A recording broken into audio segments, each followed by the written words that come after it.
اهلا بكم. هتكلم معاكم النهارده عن حاجه من اقوى الحاجات اللي بتستخدم للانتصاب، بتخلي العضو بتاعك زي الحديده. هقولك عليه، لكن انزل الاول دوس على زر الاعجاب واشترك في القناه علشان يوصلك كل جديد. يلا بينا نبدا الفيديو.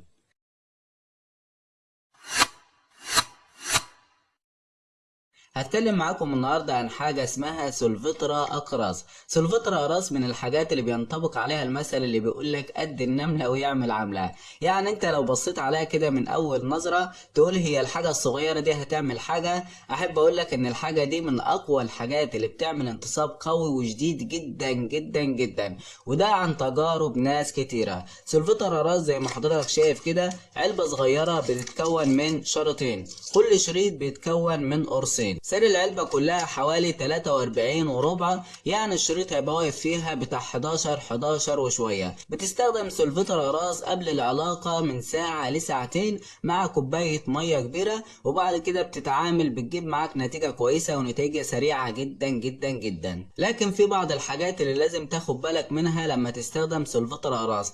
أول حاجة، سولفترا راس ما ينفعش إنك تاخد قرصين مع بعض خلال 24 ساعة.